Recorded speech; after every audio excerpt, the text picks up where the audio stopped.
దేవుని యొక్క వాక్యమును ఆలోచించేద్దాం. కృప పొందుటకు ఏం చేయాలి? What must be done to receive grace? దేవుని కృప పొందడానికి మనం ఏం చేయాలి అనే విషయాల్ని మనం ఏదైనా 4 విషయాలుగా ఆలోచించేద్దాం. లూకా సువార్త 15వ అధ్యాయము 11వ వచనం నుండి 24వ వచనం వరకు నేను చదువుతున్నాను. లూకా సువార్త 15వ అధ్యాయము chapter 15, 11 to 24 verse.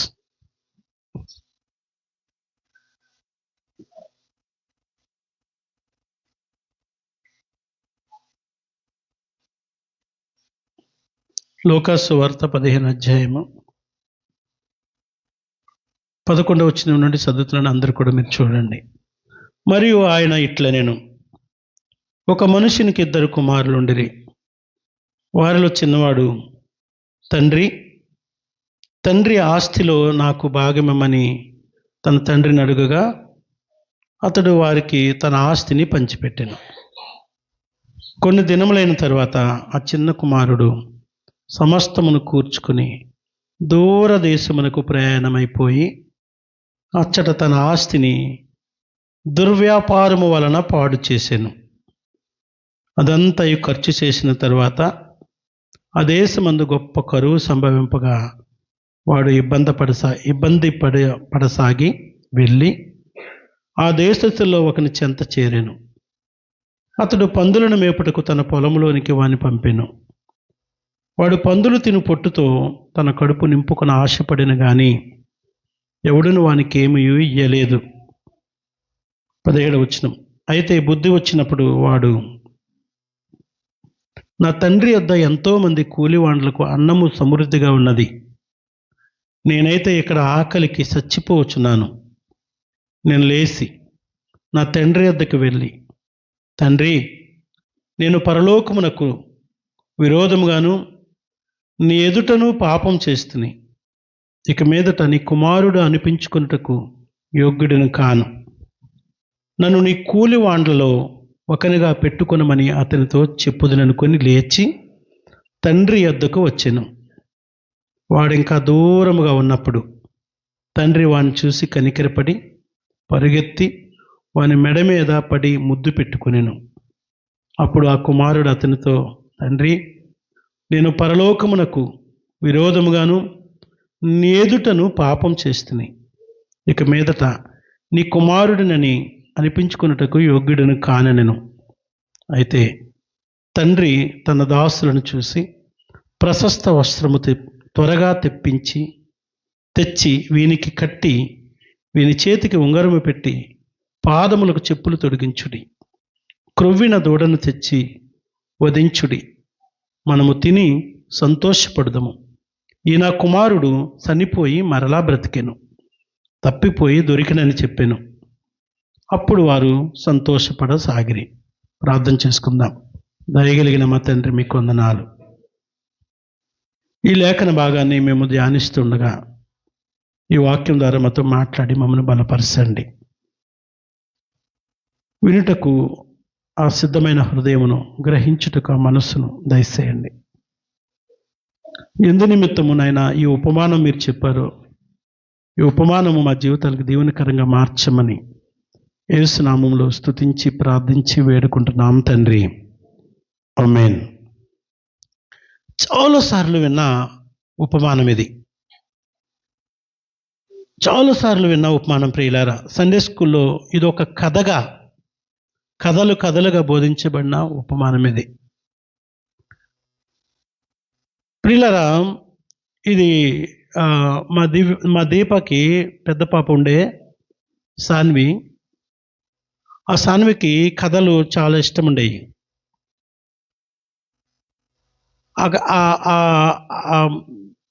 Bed time వచ్చినప్పుడు, నిద్రపోయే టైం వచ్చినప్పుడు ఆ బెడ్ టైం స్టోరీ కొరకు వచ్చేది అనమాట. మేమందరము ప్లాన్డ్గా ఒకే కథ చెప్పడానికి మేము అనుకున్నాం. దానికి ఒకే కథ చెప్పాలి, దాని ఫీలింగ్ ఎలా ఉంటుందని. ఒక రాజుకి 7 కొడుకులు ఉన్నారు. వేటకెళ్ళారు, 7 చేపలు తీసుకొచ్చారు. ఎండబెట్టారు, 6 ఎండిని, 1 ఎండలేదు. ఇదే కదా. నా దగ్గరికి వచ్చి తాతయ్య ఒక కథ చెప్పంటే ఇదే చెప్పేవాడిని. మా చెల్లి భర్త దగ్గరికి వెళ్ళి తాతయ్య కథ చెప్పంటే అదే కథ చెప్పేవాడు. వాళ్ళ మమ్మీ, వాళ్ళ డాడీ మేమందరం ప్లాన్‌గా అనుకున్నామనమాట. ఇది నా ప్లాన్. ఎప్పుడు పోయి పాపం కథలంటే చాలా ఇష్టం. ఈ మిగతా టైం చెప్పేవాళ్ళం గానీ, క్యాజువల్‌గా ఆ పిల్లని మేము ఫీలింగ్‌ని మేము చూసి మేము నవ్వుతూ ఉండేవాళ్ళం. ఆ విచిత్రంగా ఫీల్ అయ్యేదనమాట. ఒక రాజు ఉన్నాడంట అనేటప్పటికి ఒక్కసారి అవసరం లేదు. రాజొద్దు, చేపలొద్దు, నువ్వొద్దు. ఇరిటేషన్ వచ్చేసిద్ది ఆ పిల్లకి. ఆ పిల్ల ఆ సిరాకు పడుతున్న విధానం చూసినప్పుడు మాకు భలే ముద్దయ్యేదనమాట. తర్వాత చేర్చుకొని ఒక మంచి కథ చెప్పేవాళ్ళం. నేర్చుకుంటా ఉండేది. వినంగా రాజు కథ ఆ పిల్లకి బోరు కొట్టేసింది. సిరాకు పుట్టేసింది. ఆ కథలో నీతి ఏంటో అన్నది ఆమెకు అవసరం లేదు. విని రాజు, చేపలు, కొడుకులు ఎండబెట్టడం ఇదంతా తలుచుకునేటప్పటికి కోపం కూడా పుట్టింది చెప్పేవాళ్ళ మీద. ఆ పిల్ల కొన్నిసార్లు కొట్టేసేది మీద పడి. వినంగా దేవుని మాటలు చాలా మందికి ఇరిటేషన్ వస్తాయి, బోరు కొడుతుంది.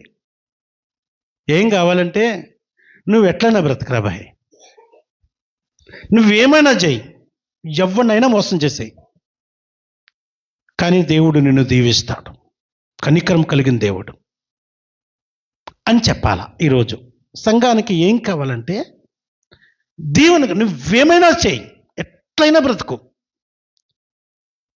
నువ్వు ఎలాగైనా జీవించే, ఎంతమందినైనా మోసం చేసే, అన్యాయం చేసే, ద్రోహం చేసే, ఇంకా ఏ పదాలు ఉంటాయో అన్నీ చేసేయి. నీకు చేయడానికి ఎన్ని ఆప్షన్స్ ఉంటాయో అన్ని రకాలుగా అందరిని కూడా చేసేయి.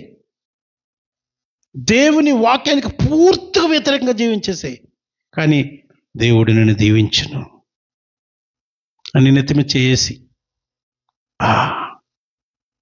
నా కుమారుడా, దేవుడు నిన్ను నూరంతలుగా ఈ సంవత్సరము దీవించబోతున్నాడు అన్నప్పటికీ అనుకుని మ్యూజిక్లు చేసేయాలి. ఇది ప్రజలకు ఇష్టమైపోయింది.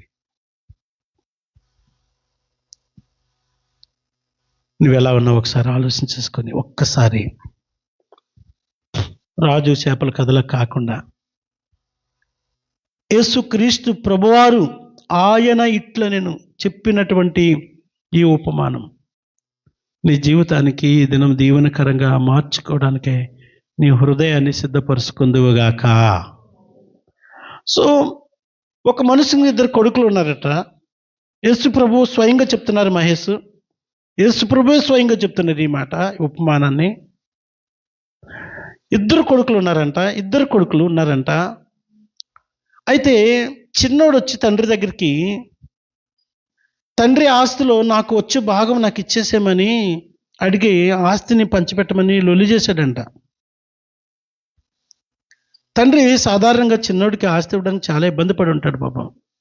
అరే ఏం చేస్తావురా బాయ్, నైనా నువ్వు ఇంకా చిన్నోడురా, నీకు ఇంకా అవగాహన రాలేదు, ఉన్న ఆస్తి అంతా తీసుకుని ఏం చేస్తావు అంటే, వాడు ఎంత లొల్లి చేశాడో తెలియదు, తీసుకుని పోయాడంట.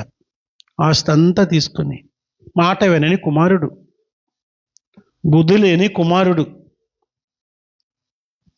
మాట వినడు. ఒక్కటి ఫిక్స్ అయ్యాడు ఈయన, తన స్నేహితులతో కలిసి ఎంజాయ్ చేయాలని ఫిక్స్ అయ్యాడు అంతే. ఎవరి మాట వినే పరిస్థితి లేదు ఈయనకి. తండ్రి ఆస్తి అది, తన భాగం తను గుంజుకున్నాడు, బలవంతంగా తీసుకున్నాడు, పోయాడు. ఇది యాజ్ ఇట్ ఈజ్గా చెప్తున్నాను నేను. కొన్ని విషయాలను మాత్రమే మీకు ముందుకు తీసుకొస్తాను. తన భాగాన్ని తీసుకున్నాడు. ఇప్పుడు ఈ భాగాన్ని ఏం చేయాలి? ఈ భాగం తన చేతికి వచ్చినప్పుడు ఈయన దగ్గర కొన్ని ప్రశ్నలు ఉండాలి. ఏం ప్రశ్నలు ఉండాలి? ఈ భాగాన్ని నేను ఏం చేయాలి? ఒక ప్రశ్న. దీనిని నేను రెట్టింపు చేసుకోవాలి అన్నది ఒక మంచి ఆన్సర్. ఒక ప్రశ్న దీంట్లో, ఈ భాగమును ఒకవేళ నేను వేస్ట్ చేస్తే తర్వాత నా జీవితం ఏంటి? తండ్రి దగ్గర నాకు పాలు లేదు, ఉన్నది పాడైపోయింది, ఏం చేయగలను నేను? ఈ ప్రశ్న. ఈయనకి ఈ ప్రశ్నలు ఏమి లేవు. ఈ భాగాన్ని రెట్టింపు చేయాలనే ఆలోచన లేదు. ఈ భాగం నాశనం అయిపోయిన తర్వాత పాడైపోతే ఒకవేళ నేను ఏమి చేయాలో అనే ప్లాన్ కూడా లేదు. ఈరోజు చాలామంది జీవితాలు కూడా ఇలాగనే ఉన్నాయి. చాలామంది జీవితాలు ఎలా ఉన్నాయి? ఈయన ఆలోచన ఎలా ఉందంటే దూరం వెళ్ళిపోవాలి. ఎక్కడికి వెళ్ళిపోవాలి? ఎవరు నిన్ను రిస్ట్రిక్షన్ చేయకూడదు. అరే బాబు ఎందుకు ఇలా చేస్తున్నావని అడగకూడదు. దూరం వెళ్ళిపోవాలి. ఈరోజు చాలామంది చీకట్లోని, పొలాల్లోని, ఎక్కడ పడితే అక్కడ దూరం దూరం పోయి ఆ రాత్రి వేళల్లో చీకటి కార్యాలు చేస్తూ ఉంటారు. అంటే వాళ్ళు ఎవరికి కాని రాకూడదు, వాళ్ళని ఎవరు ప్రశ్నించకూడదు.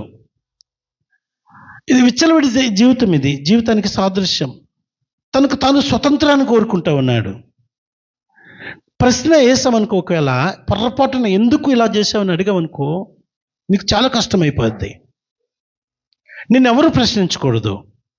ప్రశ్నించే వాళ్ళే అసలు నీకు ఉండకూడదు. అంత దూరం వెళ్ళిపోవాలి. అసలు కనబడకూడదు. ఆదివారం తర్వాత మళ్ళీ ఆదివారం వరకు కనబడకూడదు. అసలు కనబడితే నిన్ను ప్రశ్నిస్తారు. ఏం చేస్తున్నావు నిన్ను అడుగుతారు. ఎందుకు ఇలా చేసావు నిన్ను ప్రశ్నిస్తారు. అది తప్పు అయితే తప్పని నేను ఒకరికి గద్దిస్తారు. కనుక నువ్వు కనబడకూడదు. అసలు రూట్లు మార్చేసేయాలి, దూరం వెళ్ళిపోవాలి. ఇది ఆయన యొక్క ఆలోచన విధానం. దూరం వెళ్ళిపోయాడంట. ఏం చేశాడంట? తన ఆస్తిని మీరందరూ చదువుతున్నారు.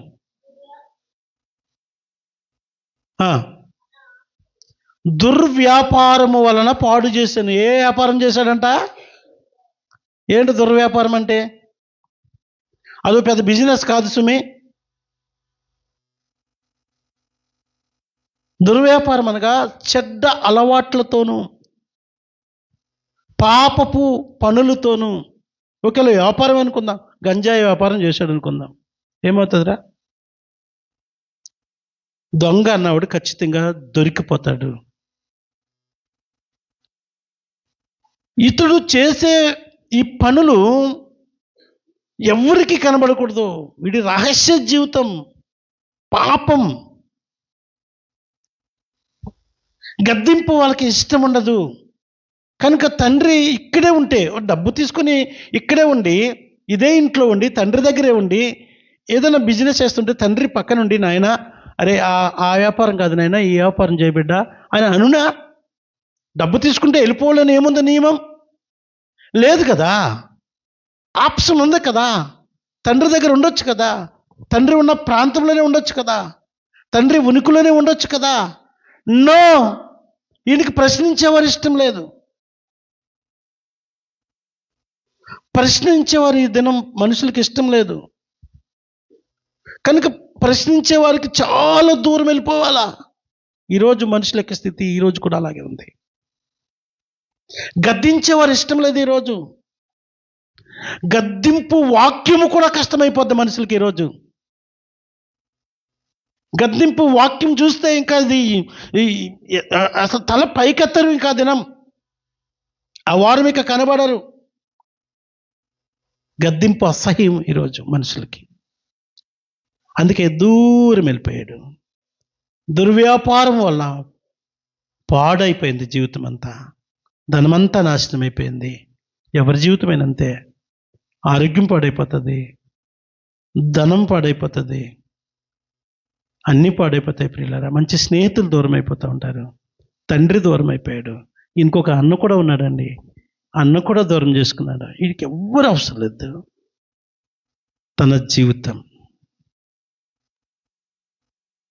జీవితం ఇప్పుడు ఏమైంది?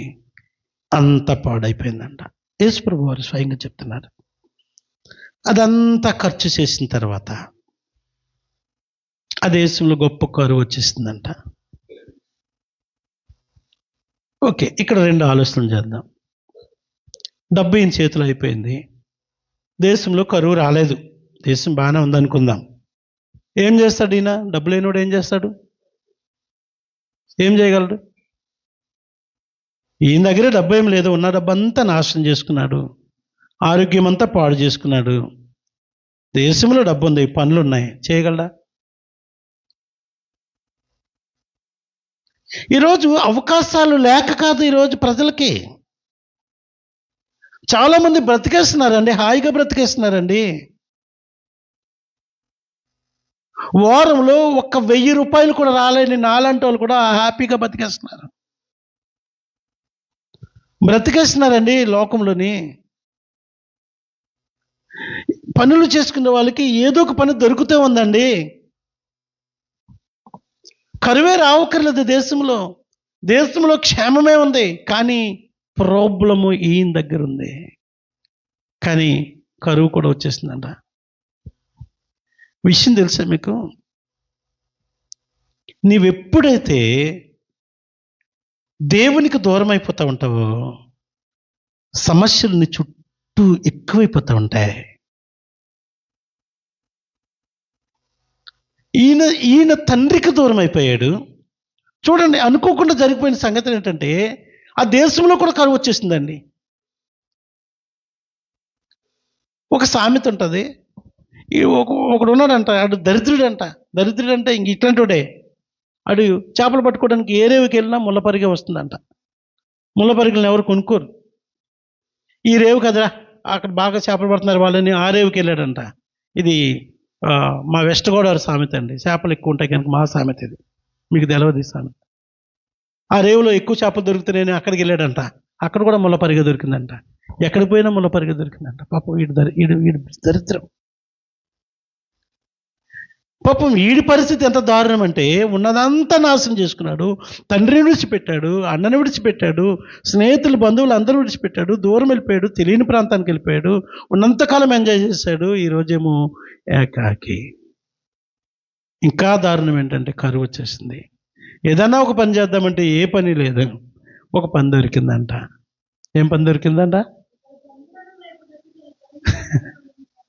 పందులు మేపడానికి వెళ్ళాడంట.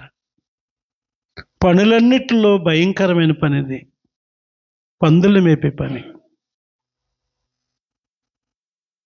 ఒకసారి ఊహించుకోండి ప్రియులారా, యేసుక్రీస్తు ప్రభువారు యూదులకు పందులంటే అసహ్యం. ఆ దినాన్న అక్కడ చెప్తున్న సందర్భం ఏంటంటే యూదులు పందులను అసహించుకుంటారు కాబట్టి యేసు ప్రభువారు అంత అసహ్యకరమైన పనిని ఎన్నుకున్నాడు వీడు అని చెప్పడానికి ఆ పదాన్ని ఉపయోగిస్తూ ఉన్నాడు.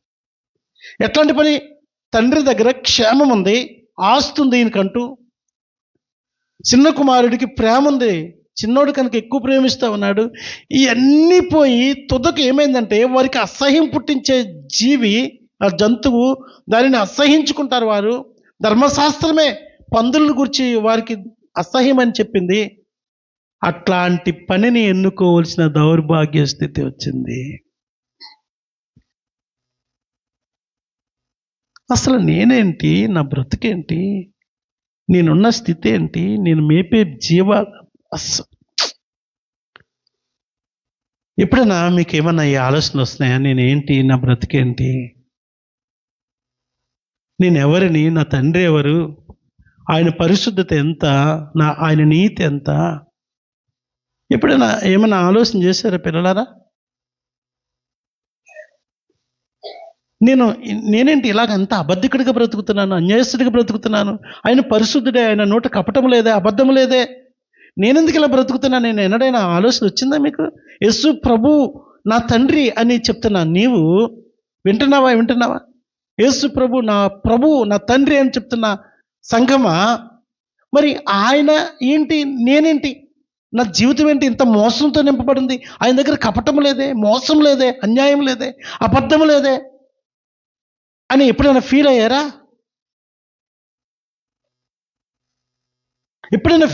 మీరు?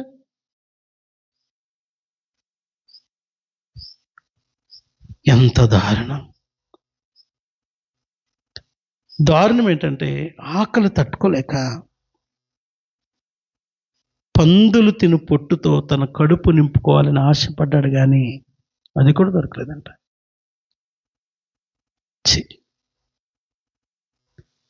వినండి ప్రియులారా, తండ్రిని విడిసిపోయిన ఈ ఐశ్వర్యవంతుడైన ఈ దుర్వ్యాపారం వల్ల ఆస్తులు పోగొట్టుకున్న ఈ భయంకరమైన ఈ వ్యక్తి జీవితానికి పందులు పొట్టు కూడా దొరకనంత దౌర్భాగ్యము ఎవరిచ్చారు చెప్పండి? ఎందుకు వచ్చింది చెప్పండి? దీనికి ఎవరు కారణం చెప్పండి ప్రియులారా? ఎవరు కారణం? ఎవరు కారణం? ఈరోజు చాలా స్పష్టమైన క్వశ్చన్ ప్రభు నిన్ను వేస్తా ఉన్నాడు. ఈ స్థితికి కారణం ఎవరు? నీ రోగానికి కారణం ఎవరు? నీ ఆర్థికంగా కృంగిపోవడానికి కారణం ఎవరు? నీ జీవితంలో నువ్వు ఆశించినట్లుగా నువ్వు ఫలించకపోవడానికి, లేదా దేవుడు ఆశించినట్లుగా నువ్వు ఉండకపోవడానికి కారణం ఎవరు? దేవుడా?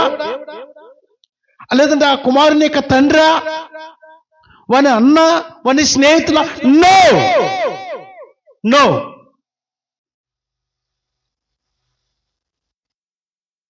పందులు తినే పొట్టు ఆ దౌర్భాగ్యం ఎందుకు ఈయనకి? అయితే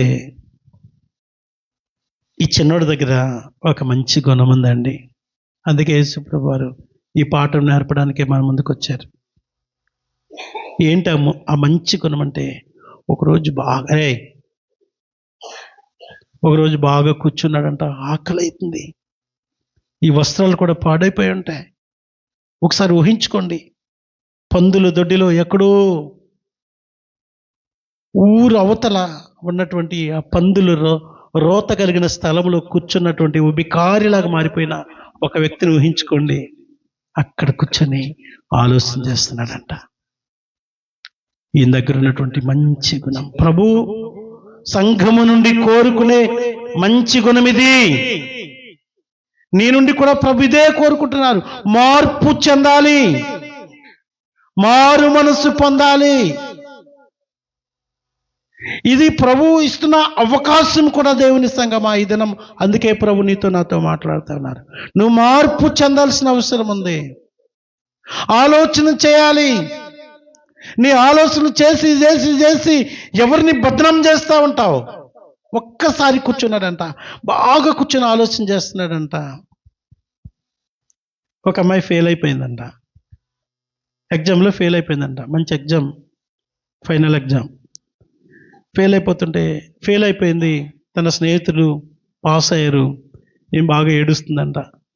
ఏడుస్తుంటే ఈమె దుఃఖాన్ని చూసి ఓదార్చడానికి తల్లిదండ్రులు వచ్చి, నీ కొరకు చాలా కష్టపడ్డాం, మేమెంతో ప్రయాసపడి నిన్ను చదివించాం, నువ్వు ఇంత బాగా ఏడుస్తున్నావు అంటే నువ్వు కూడా చాలా కష్టపడి ఉంటావు, సరేలే ఇంకా వేరే అవకాశం లేదు, ఇంకా ఏం చేద్దాం, ఓదార్పు నందు అని చెప్తూ ఒక ప్రశ్న వేశాడంట తండ్రి. అమ్మా, నువ్వు ఫెయిల్ అయిపోవడానికి కారణం ఎవరు?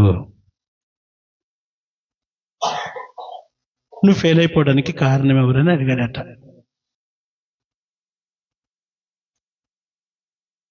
ఆమె చెప్పిందంట, నా స్నేహితురాలు నాకు నక్కలు చూపించలేదు, అందుకే ఫెయిల్ అయిపోయింది.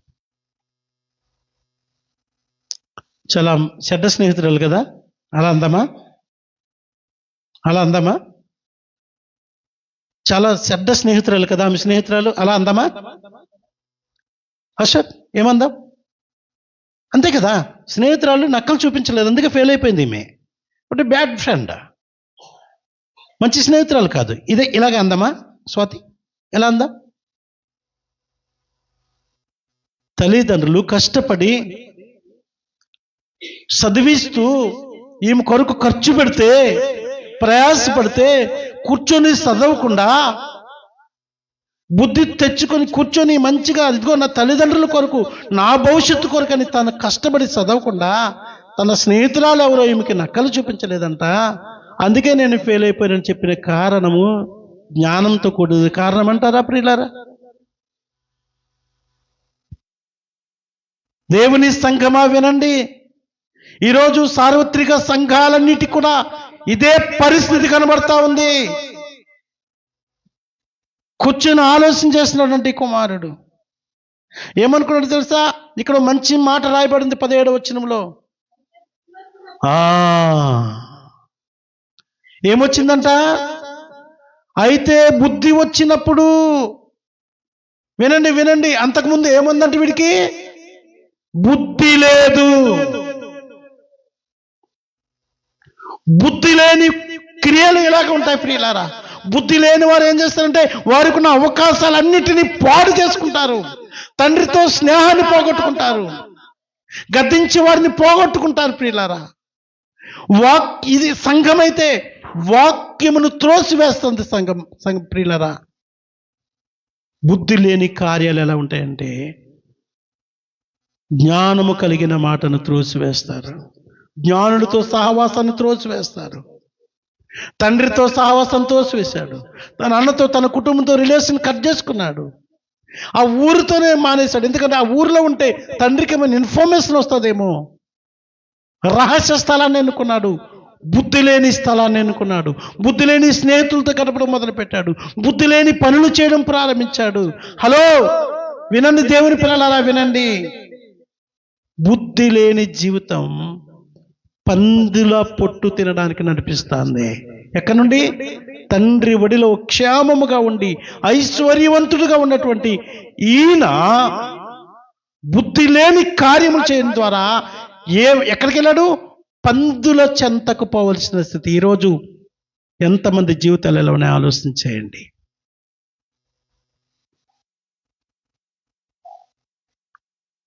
ఎంతమంది జీవితాలు ఎలా ఉన్నాయో ఆలోచన చేయండి. చాలా మందికి గర్వము, అహంకారము, బుద్ధి లేని స్థితికి ఇవన్నీ కారణాలు ప్రియులరా. పడిపోవటకు ముందు అహంకారమైన మనస్సు నడుస్తుందట, విధేయత ఉండదండి. తండ్రికి విధేయత చూపించలేదు వీడు. తండ్రి అండి, తండ్రికేని విధేయత చూపించకపోతే ఎట్లా? తల్లి మాట వినకపోతే ఎట్లా? ఖచ్చితమైన ఆజ్ఞలు ఉన్నాయి కదా. తల్లిని తృణీకరించి తండ్రి మాట వినని వాని కన్నులు లోయ కాకులు పీకునని కనబడతా ఉంది కదా. నీకు తల్లిదండ్రులను గురించిన ఆలోచన ఉండదు, ఆత్మీయ నాయకత్వం గురించిన ఆలోచన ఉండదు, బుద్ధి లేదు అనే అనుభవం నీకు అర్థమవుతుందా? ఎక్కడ జీవిస్తున్నావు? ఎలా జీవిస్తున్నావు? ఏం చేస్తున్నావు? ఏమన్నా టార్గెట్ ఉందా నీ జీవితానికి? బుద్ధి లేక ఏం చేశాడంట? తండ్రి ఒడిలో ముద్దుగా పెరిగే ఈయన ఎక్కడికి వచ్చాడంట? ముద్దుగా పెరుగుతున్నాడు. ఎందుకు చెప్తున్నానంటే వెళ్ళిపోయి నాశనం అయిపోయి తిరిగి వచ్చే వరకు ఆ ప్రేమతో తండ్రి ఎదురు చూస్తూనే ఉన్నాడంట. నా కుమారుడు ఎక్కడికి పోయినాడు, మళ్ళా వస్తాడేమో అంటే ఎంత ముద్దుగా చూసుకున్న తండ్రిని విడిచిపెట్టాడు. పరమ తండ్రి అయిన దేవుణ్ణి, పరిశుద్ధ సంఘాన్ని, దైవజనుల సహవాసాన్ని, సంఘముతో స్నేహాన్ని ఇవన్నీ విడిచిపెట్టి ఎక్కడ తిరుగుతుంది సంఘం ఈ దినం? వాక్యమును త్రోసివేసి ఎక్కడ తిరుగుతున్నావు? ఎందుకు పరిగెడుతున్నావు? వీడు ఎందుకు పరిగెడతామంటే వీడు చెప్పాడు, నాకు కొన్ని ప్లాన్స్ ఉన్నాయి, కొన్ని ఆశలు ఉన్నాయి. I want freedom. నేను తినాలి, తాగాలి, సుఖించాలి. బికాజ్ వీటన్నిటికీ నా తండ్రి అడ్డు వస్తాడు, నా సంఘం అడ్డు వస్తుంది, సేవకుడు అడ్డు వస్తాడు, ఊరు అడ్డు వస్తుంది. నేను రెక్కలు కట్టుకొని పోవాలా, ఎక్కడ తెలియకుండా పోవాలా? తీర్పు ఉన్నది ప్రియులారా. కానీ బుద్ధి వచ్చిందంట. ఆలోచన చేస్తూ ఉన్నాడు. ఏమైనా ఆలోచన చేస్తున్నాడు? నా తండ్రి వద్ద ఎంతో మంది కూలి వాండ్రకు నాకేమో పందుల పొట్టు కూడా లేదు. వేరియేషన్ చూడండి. తండ్రి వద్ద ఏముంది? తండ్రిని విడిచిపెడితే ఏమి పరిస్థితి? సంఘానికి ఇప్పటికైనా అర్థమవుతుందా? ఎక్కడ వెతుకుతున్నాం? ఏం వెతుకుతున్నాం? ఎందుకు వెతుకుతున్నాం? అసలు ఈ వాక్యం ఎన్నడైనా నిన్ను ఇన్నిసార్లు వింటున్న వాక్యం ఎప్పుడైనా నీ హృదయం తాకి దాని ప్రకారం కూర్చొని ఆలోచన చేసుకున్నావా?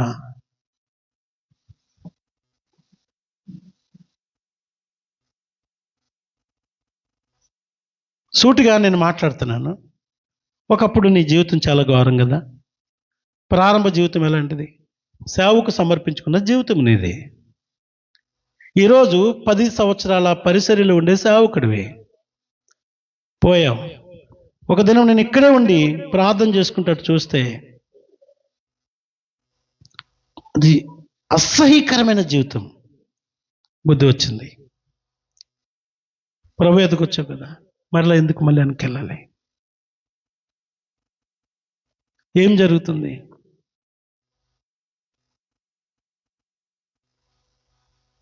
దాని రిజల్ట్ ఏం కనబడుతుంది?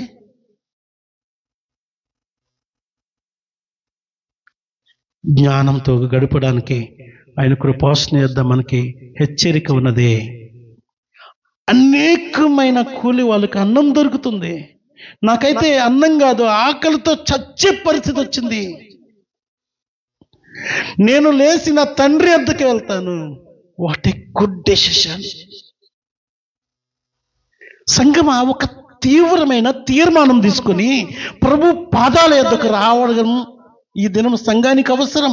ఈరోజు ఇతడు ఎక్కడైతే తను పోగొట్టుకున్నాడో, ఎవరినైతే తను విడిచిపెట్టడం ద్వారా ఏమైతే తన జీవితంలో నష్టమైందో, వీటన్నిటి విషయమే ఆలోచన చేసి, అయ్యో నో, నేను ఇంకా ఆపాలిక. ఇందాక సాక్ష్యం, దేవుడు నాకు ఏం చేశాను, ఇంకా రాను. నో, అప్పుడే రాను. ఇది నేర్చుకుంటుంది వాక్యం. ప్రభు పిలుస్తున్నాడు. ఆయన ప్రభువుకి ఇంకా ప్రేమ ఉంది ప్రియులారా. ఇక్కడ తండ్రి ఎదురు చూస్తున్నట్లుగా పరమ తండ్రి కూడా ఎదురు చూస్తా ఉన్నాడు. అప్పుడే రావాలి నువ్వు.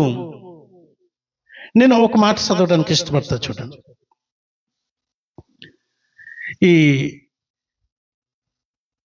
నేను ఆల్రెడీ దీన్ని ఒకసారి మీకు పంపించాను. మేబీ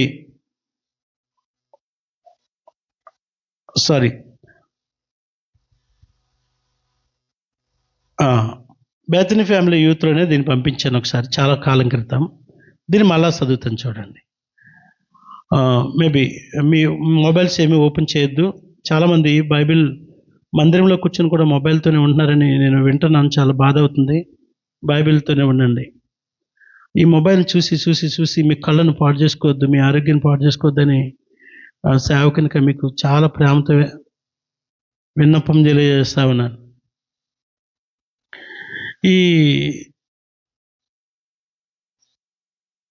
ఓకే,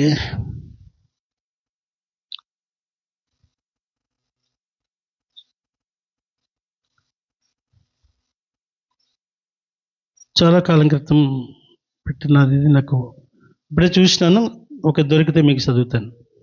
ఇలాగా ఇది నీ మెసేజ్ నేను ఎందుకు పెట్టానో మీకు తెలియజేయడానికి ఇష్టపడతా ఉన్నాను.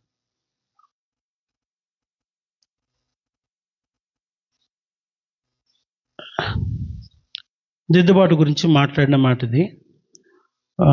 సారీ,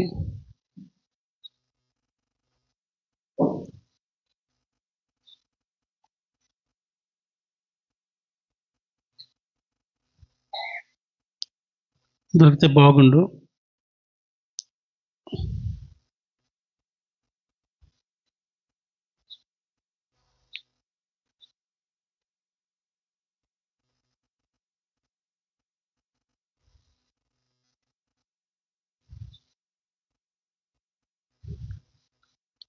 సరే,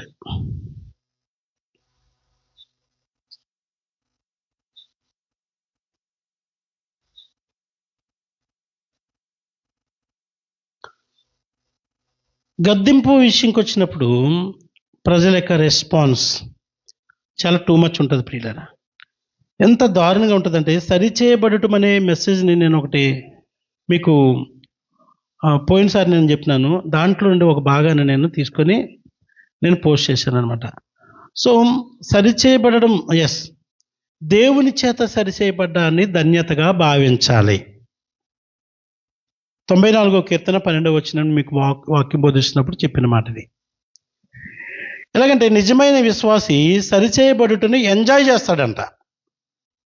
ఎవరైనా సరి చేస్తే, అరే బాబు ఇది నీ తప్పు అంటే ఆనందంగా తీసుకొని, అబ్బా కొంచెం మిస్టేక్ రా బాబు, ఇది నేను ఇట్లాగనే పోయి ఉంటే ఏమైపోదునో, బాగా సరి చేసి, thank you John Paul, thank you Sairam అని చెప్పి ఎంజాయ్ చేస్తారంట నిజమైన విశ్వాసి అయితే.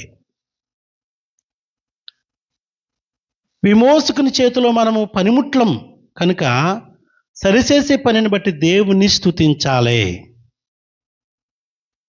ఎవరైనా నీ ప్రవర్తనను, నీ జీవితాన్ని గురించి మాట్లాడితే దేవుణ్ణి స్తుతించాలి, ఎంజాయ్ చేయాలి. దేవానికి వందనాలు ప్రభువా, నేను గిట్లనే పోతే ఏమైపోదును అని ఎంజాయ్ చేయాలి, స్తుతించాలి. దేవుడు ఎప్పుడు యాసావుని సరి చేయడానికి ఇష్టపడలేదంట. ఎందుకంటే యాసావు ఏమో దేవునికి తెలుసు. యాకోబును ప్రతిసారి ఆయన సరి చేస్తూనే వచ్చాడంట. ఎందుకంటే యాకోబు సరి చేయబడడానికి ఇష్టపడతాడు కనుక. అయితే ఎందుకంటే ఇశ్రాయేలు దేవుని బిడ్డలు కనుక సరి చేయబడడానికి ఇష్టపడతారు కనుక. ప్రకటన గ్రంథం 3:19 ఆయన ప్రేమించి వారిని ఆయన గద్దించి శిక్షిస్తాడు. ఒకవేళ మనల్ని ఎవరైనా సరి చేస్తే మన రెస్పాన్స్ ఎలా ఉంటుంది తెలుసా? నెంబర్ బ్లాక్లో పెడతాం.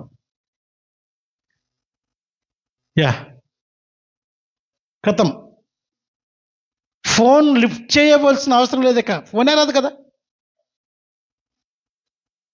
No response. మీ రెస్పాన్స్ అవ్వాల్సిన అవసరమే ఉండదు. బ్లాక్ లేదంటే మ్యూట్.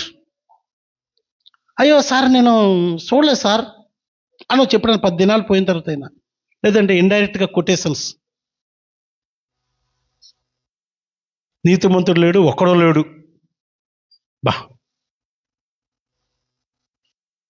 ఇండైరెక్ట్గా కొటేషన్స్ పెడతారంట. వీళ్ళకి సరి చేయబడడం ఇష్టం లేదు. బ్లాక్ అన్న చేస్తారు, లేదంటే మ్యూట్లోనే పెట్టేసుకుంటారు, లేదంటే ఇండైరెక్ట్గా కొటేషన్ రివర్స్ గేర్ వేస్తూ ఉంటారు అనమాట. నీ తప్పును ఎవరైనా నీకు చెప్తే ఎలా రెస్పాండ్ అవుతున్నావు? అదే నువ్వు జ్ఞానివో అజ్ఞానివో తెలియజేసే విషయం. సో ఇక్కడ బుద్ధి వచ్చినప్పుడు ఆలోచన చేస్తున్నట, అరే అక్కడేంటి ఇక్కడేంటి. ఇప్పుడు మనం చేసే ఆలోచనలు ఎలా ఉంటాయి ఏంటంటే, ఆ సంఘస్థులు బాగున్నారు, ఆ సంఘం బాగుంది, అక్కడ పోదాం, గుడివాడ పోదాం, గుత్తుకు పోదాం, కలవరి టెంపుల్కి పోదాం. ఇదా మీ ఆలోచన? ప్రాబ్లం ఎక్కడ? టెంపుల్లో ప్రాబ్లమా? చర్చ్ బిల్డింగ్లో ప్రాబ్లమా? ఎవరిలో ప్రాబ్లం? ఎవరిలో ప్రాబ్లం? ఎస్, మా తండ్రి దగ్గర ఇట్లా ఉంది పరిస్థితి, నా పరిస్థితి ఏమో ఇట్లా ఉంది. నేను లేచి 18 వచ్చిన నా తండ్రి యొద్దకు వెళ్ళి, తండ్రి నేను పరలోకమునకు విరోధముగా. అరే ఏంది మాట ఇది? భూమి మీద మనం చేసే ప్రతి తప్పు పరలోక దేవునికి విరోధంగా జరుగుతుంది. ఈ సంగతి గుర్తించండి. నువ్వు చేసే అన్యాయము, మోసము పరలోకానికి విరోధంగా జరుగుతుంది. జాగ్రత్త. యాక్చువల్గా తండ్రికి చేశాడు ఈయన ద్రోహం, తండ్రికి విరోధంగా చేశాడు పాపం. కానీ ఈయన ఫీల్ అవుతున్నాడు, జ్ఞానము కలిగిన వాడు, బుద్ధి తెచ్చుకుని అంటున్నాడు, నేను పరలోకానికి విరోధముగాను నీ ఎదుట పాపం చేశాను. 2 సార్లు చెప్తున్నాడు. 21 వచ్చిన కూడా చెప్తున్నాడు, తండ్రి నేను పరలోకానికి విరోధంగాను నీ ఎదుట పాపం చేసిన. అక్కడ అనుకున్నాడు, యాజిటేషన్కి వచ్చి తండ్రి దగ్గర చెప్తున్నాడు, నేను పరలోకానికి కూడా విరోధంగా బతుకుతున్నాను. హలో, నన్ను మోసం చేస్తే, నాకు విరోధంగా బ్రతికితే, నన్ను దూషిస్తే, నన్ను శిక్షిస్తే నేనేమి మిమ్మల్ని రిప్లై ఇవ్వలేకపోవచ్చేమో. పరలోకానికి విరోధంగా చేసిన ప్రతిక్రియకు రిప్లై ఇవ్వడానికి ప్రభు ఉన్నాడనే విషయాన్ని ఇతడు గుర్తించిన జ్ఞాని. దైవ జనాంగమా, సంఘమా, ఈ సంగతి నీకు అర్థమవుతుందా? ఈ స్పృహ ఉందా? నీ జ్ఞానం ఎంత ఎక్కడ పనిచేస్తూ ఉంది? చిన్న చిన్న మాటలతో నిన్ను తప్పించుకుంటూ, చిన్న చిన్న విషయాలు మనసులో పెట్టుకుని దీనితో నిన్ను తృప్తిపరుచుకుంటూ జ్ఞాని అనుకుంటున్నా అజ్ఞాన స్థితిలో పోతా ఉన్నావా? దేవుని నుండి తప్పించుకోలేం. ఏమైనా ఆలోచన చేసుకున్నాడంట? హలో, వింటున్నావా? నువ్వు చేసిన ప్రతి పాడు పని, చెడ్డ ఆలోచన, వాక్యానికి విరోధంగా జీవించిన ప్రతి దానికి, నీ శరీరమును పాడు చేసుకుంటూ నిన్ను నువ్వు పోషించుకోవడానికి, నీ ఆశలు తీర్చుకోవడానికి చేసిన ప్రతి పని పరలోకానికి వ్యతిరేకంగా జరుగుతుంది. ప్రియమైన బిడ్డ, ఈ స్పృహ ఎవరికైతే వస్తుందో వారు జ్ఞానులు. వారే ఆశీర్వదించబడతారు. హల్లెలూయా. అర్థమవుతుందా?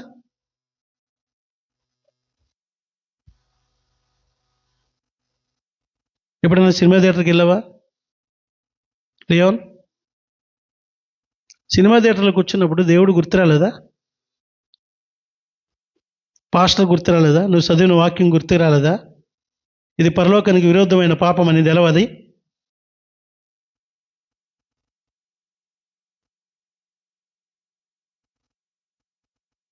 బూతులు మాట్లాడినప్పుడు తెలవది?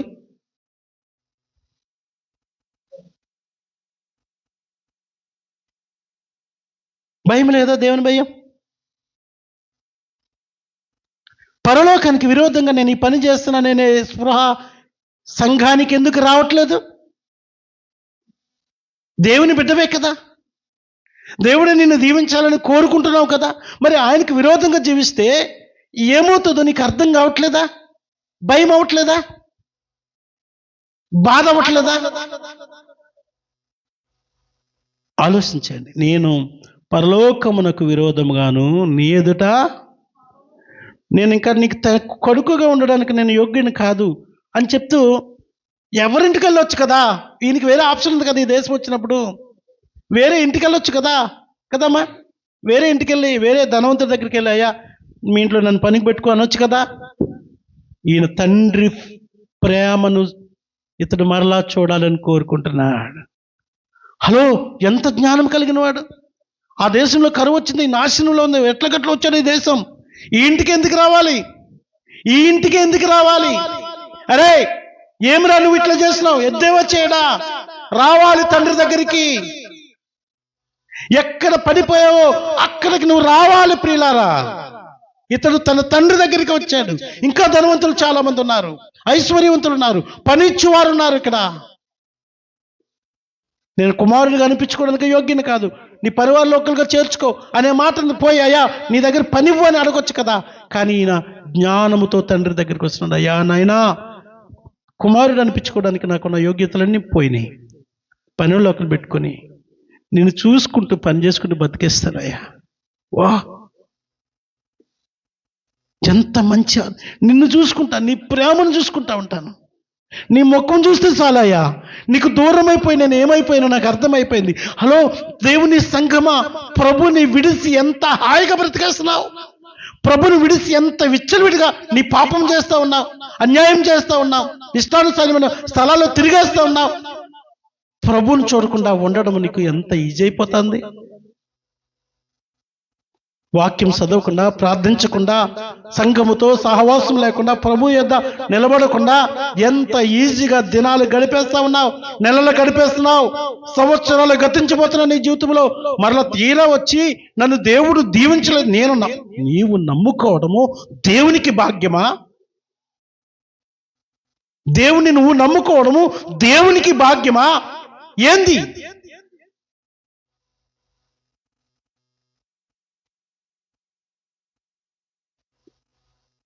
కూలి వాళ్ళు ఒక్కడిగా నన్ను పెట్టుకో అనుకుని పరిగెట్టుకొని వస్తా ఉన్నాడట. దూరం నుండి చూసి ప్రేమ కలిగిన తండ్రి కనికరపడి పరిగెత్తుకుని వచ్చి, వాడు ఎలా ఉన్నాడండి? పందులు మేపిన ఆ స్థితిలో ఉన్నవాడు ఎలా ఉంటాడండి? తండ్రి పొజిషన్ ఎలా ఉంటుందండి? కానీ పరిగెట్టుకుని వచ్చి పట్టుకొని మెడ మీద ముద్దు పెట్టుకుని, ప్రియులరా 4-5 రోజులు స్నానం చేయకుండా ఏదైనా పని మీద అలా ఉండిపోతే ఎక్కువగా ఎక్కడ డస్ట్ ఎక్కువ అవుతుంది చెప్పండి? ఎస్, మనకి కాలర్ తీస్తే తెలిసిపోద్ది అంగి. కానీ నీ స్థితి అలా ఉన్నా సరే, వాడి స్థితి అలా ఉన్నా సరే, తండ్రి మెడ మీద పడి ముద్దు పెట్టుకుంటా ఉన్నాడంట. నువ్వు పశ్చాత్తాపడము పరమదేవుని కూడా అంత ఇష్టం. చూడండి పొజిషన్ ఎలా ఎలా అయిపోయింది చూడండి. చూడండి మార్చబడింది. నేను నీ కుమారుని అనడానికి కూడా యోగ్యుని కాదంటున్నాడు 21వ వచనంలో. కానీ తండ్రి అంటున్నాడు, ప్రశస్త వస్త్రము తెచ్చి వీనికి కట్టండి, వీనికి ఉంగరం తొడిగించండి, వీనికి చెప్పులు ధరింపచేయండి, ఏమీ లేవు, అన్నీ పోయినాయి. తండ్రి ఆలోచన ఎలా ఉంటుందో తెలుసా? కుమారుడు ఉన్నతుడిగా కనబడాలి. హల్లెలూయా. ఏ నువ్వు ఆరాధిస్తున్న దేవుడు నిన్ను అలా కోరుకోవట్లేదా? ఎందుకు నీ ప్రశ్న ఏంటి? నీ ప్రశ్నలో ఎంత అమాయకత్వం, వెర్రితనం ఉంది. ఒక తండ్రి పాడు చేసుకుని పోయిన కుమారుని పట్టుకొని ముద్దు పెట్టుకొని వీడికి స్నానం చేపించి ప్రశస్తమైన వస్త్రం, ఏదో కామన్ డ్రెస్ కాదురా బాబు, మంచి బట్టలు కట్టండి, ఉంగరం పెట్టండి, కాళ్ళకు చెప్పులు తొలగించండి, రాజును అలంకరించినట్లుగా అలంకరించడానికి తండ్రి ఇష్టపడుతుంటే, ఇది యేసు ప్రభు చెప్పిన మాట. అది ఆయన ఆలోచన, ఆయన ప్రేమకు సాదృశ్యం. అది ఒక కథగా చెప్తా ఉన్నాడు ఆయన. విడిచిపెట్టాడు. నువ్వు ఇలా ఉన్నావు కాబట్టి నిన్ను విడిచిపెడతానని దేవుడు అనడానక కొందరు సాక్ష్యం చెప్తారు. మొన్న నాకు బాగా కడుపు నొప్పి వచ్చింది, ఆదివారం సాక్ష్యం చెప్దాం అనుకుంటే చెప్పలేకపోయాను, కానీ మళ్ళా కడుపు నొప్పి వచ్చింది. అంటే నువ్వు కడుపు నొప్పి సాక్ష్యం చెప్పినందుకు దేవుడు నీకు మళ్ళా కడుపు నొప్పి రివెంజ్ తీసుకుంటాడా? ఏమి? No no. ప్రేమ కలిగిన వాడు ఆయన. నువ్వు పశ్చాత్తాపడతావేమని ఎదురు చూస్తూ ఉన్నాడు ఆయన. ఆ తండ్రి కుమారుల ఉపమానాన్ని క్రీస్తు ప్రభు వారు చెప్తూ ఉన్నారు. ఏం చెప్తాడు తెలుసా? 24వ వచనంలో, ఈ నా కుమారుడు చనిపోయి మరలా బ్రతికాడు. హలో, చచ్చిపోయావు నువ్వు తెలుసా? ఈరోజు చాలా మంది నువ్వు జీవించుతున్నావన్న పేరు మాత్రమే నీకుంది, కానీ నువ్వు మృతుడవే. చాలా మంది చచ్చిపోయిన క్రైస్తవులు ఉన్నారండి ఇక్కడ. చచ్చిపోయావు, ఆత్మీయంగా చచ్చిపోయావు నువ్వు. నీకు సెన్స్ పనిచేయట్లేదు, నీకు వాక్యానికి నీవు స్పందించట్లేదు. నీవు చచ్చిపోయినోడు చేతిలో ఏమని పెడితే పట్టుకుంటాడరా? ఏం పట్టుకోడు, పిల్లలు వదిలేస్తాడు. నువ్వు వాక్యాన్ని విడిచిపెడితే చచ్చిపోయావు ఆల్రెడీ. నీకు వాక్యంలో చాలా విషయాలు నీకు పట్టుకోవు. నిన్ను వాక్యం నీ మీదకి చచ్చిపోయిన నీ స్నానం చేయించడానికి వచ్చి కాలు పైకెత్తరా అన్నాడు అనుకో, ఏంటాడరా? చచ్చిపోయినాడు. స్నానం చేపిస్తున్నావురా, నీకు చివరి స్నానం, కాలు పైకి ఎత్తున్నానా? ఎత్తుతాడా? నథింగ్. చచ్చిపోయాడండి, జీవం లేదు వాళ్ళు. నీలో క్రీస్తు జీవము పోగొట్టుకుంటున్నావు నీవు. కనుక దేవుని వాక్యము ఎన్నిసార్లు చెప్పినా నీకు వినబడదు, చచ్చిపోయిన చెవులు. వాక్యం వింటావు, అంతా వింటావు, ఏదో ఒకటి అనుకుంటావు, అంతే. చచ్చిపోయావు కదా, పని చేయదు కదా, సెన్స్ లేదు కదా, గౌరవం ఉండదు, మర్యాద ఉండదు, భక్తి ఉండదు, భయం ఉండదు. అరే బాబు వద్దురేనాయన ప్రార్థన చేసుకుందాం అని ఒక తీర్మానం ఉండదు. వద్దురేనాయన ఇక నుండి, అయ్యా అందుకే కదా వీడి బతుకలా అయింది, నా బతుకు కూడా ఇట్లాగనే అయింది కదా, నేను ఎందుకన్నా మంచిది దేవుని దగ్గరే ఉంటా తండ్రితో ఆయన వాక్యం అని డెసిషన్ చచ్చినోడు తీసుకోలేడండి. తీసుకుంటే మధ్యలో రిస్క్ వస్తాడు. బతుకున్నవాడిని ఒకవేళ తీసుకెళ్ళిపోతున్నారు అనుకోండి, గౌతమ్ బతుకున్నవాడిని వేసుకుపోతున్నారు అలా చచ్చిపోడు అనుకోని, కొంచెం దూరం వెళ్ళిన తర్వాత ఏంట్రా నన్ను మోసుకెళ్తారని మెలుకొచ్చింది. బాగుందిరా తీసుకెళ్ళండి అనుకుంటాడా? భలే కొడకలారా, భలే మోసుకెళ్తున్నారు కొడకలారా. ఎవడు మోసుకెళ్తున్నారు? అసుగడు ఎత్తుకున్నాడా, దస్కర్ ఎత్తుకున్నాడా, కొడుకు మై మై అని అట్లా ఉంటాడా? గొంతులో దింపుతున్నారు, పెట్టి పెట్టి ఎప్పుడు మోయలేదు నన్ను, బాగా మోస అంటాడా? దింపడా బాబు, ఇదేంటా నన్ను మోసుకుపోతున్నారు అనడా? స్పర్శ వస్తుంది కదా వాడికి, ఆ స్థితిని కోరుకోడు కదా, బాగా మోస్తున్నారు అనుకోడు కదా, బాగా నా ముందు భలే డప్పులు కొడుతున్నారా, ప్రశాంత్ గారు బాగా డ్యాన్స్ చేస్తాడు నా కోసం అనుకుంటాడా? Stop it.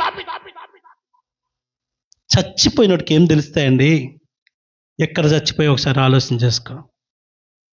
వాక్యం పనిచేయదు, ఆలోచన పనిచేయవు, మనుషుల యొక్క గౌరవం కనబడదు. చచ్చిపోయినోడికి ఏమీ తెలియదు. తండ్రి చెప్తున్నాడు, ఏం చెప్తున్నాడు? తండ్రి చెప్తున్నాడు, ఏం చెప్తున్నాడు? చచ్చిపోయిన కుమారుడు. హల్లెలూయా, దేవుని చిత్తం ఇది.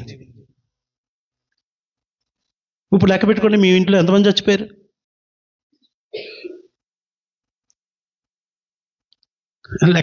లెక్క పెట్టుకోవడానికి నేనే చచ్చిపోతే కదా, నేనే చచ్చిపోయి ఇంకేం లెక్క పెట్టాలి? సీరియస్గా దేవుని పాదాల దగ్గరికి వద్దాం. ఒక్క మాట చదువుకొని మనం ముందుకెళ్ళిపోదాం.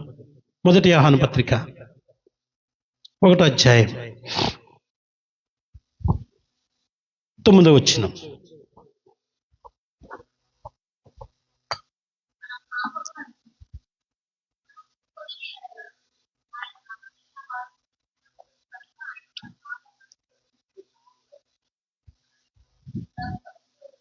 కంటత వాక్యం ఇది కదమ్ము. మన పాపములను మనం ఒప్పుకొని ఎడల ఆయన నమ్మదగిన వాడు, నీతిమంతుడు కనుక సమస్తమైన దుర్నీతి నుండి మనల్ని, మన పాపములు క్షమించి సమస్త దుర్నీతి నుండి మనల్ని పవిత్రులుగా చేస్తాడు. 4 విషయాలు ఉన్నాయి దీంట్లో. ఏం చేయాలంటే ముందు మన పాపాలని ఒప్పుకోవాలి. ఏం చేయాలి? ఎవరు ఒప్పుకోవాలి? ఎవడి మీద నూకేస్తావు? ఎవడి మీద నూకేస్తావు? ఎవరిని బదనం చేస్తావు? మన పాపములను మనం ఒప్పుకోవాలి. మన పాపములను మనం అంగీకరించడం అన్నది క్రైస్తవ జీవితంలో నిరంతర ప్రక్రియ.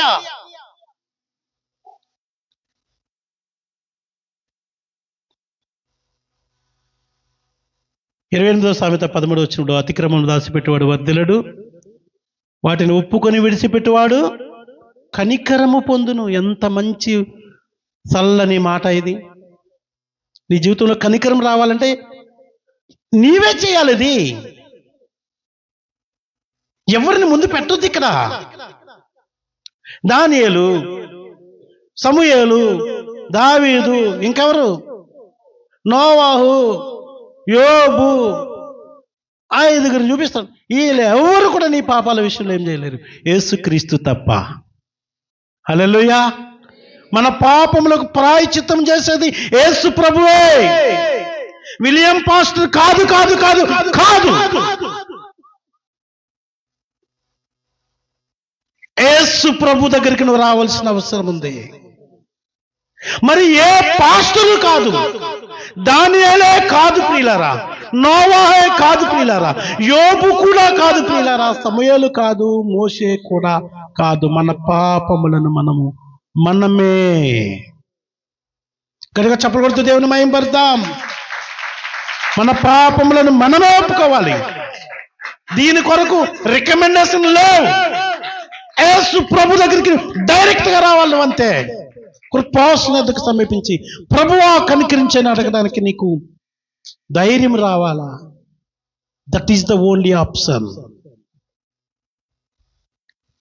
ఎవరు తీర్చలేరు. ఎవరు రండి, మా సంఘానికి రండి, మిమ్మల్ని ఐశ్వర్యవంతులు చేస్తాం. అబద్ధం అబద్ధం అబద్ధం. ఎవడు చేయలేడు. ఒకరు చేస్తే ఆస్తులు రాసేమనండి, ఇస్తాడేమో చూద్దాం. మీ దుఃఖ దినాలు పోతాయి రమ్మంటున్నారు. అబద్ధం. ఆ వాక్యం వేరే విధంగా ఉంది బైబిల్లో, వీళ్ళు వేరే విధంగా అప్లై చేస్తున్నారు. అబద్ధం.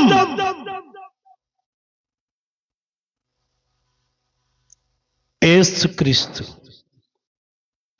మన దోషములను, భక్తుడు అంటాడు 32వ కీర్తన 5వ వచనంలో, నా దోషమును కప్పుకొనక నీ ఎదుట నా పాపమును ఒప్పుకుంటుని. నేను ఒప్పుకుంటున్నాను. ఒప్పుకోవాలి.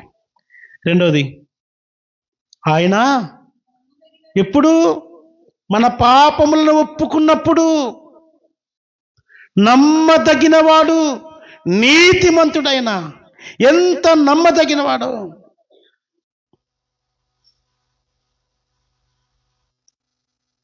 ఎవరు వాగ్దానం ఎవరికి పెట్టేసుకుని నువ్వు అనుకుంటే ఎట్లా? నువ్వు అడుగుపెట్టు ప్రతి స్థలం నీకు ఇచ్చేస్తానని యెహోషువకి ఇచ్చాడు దేవుడు వాగ్దానం.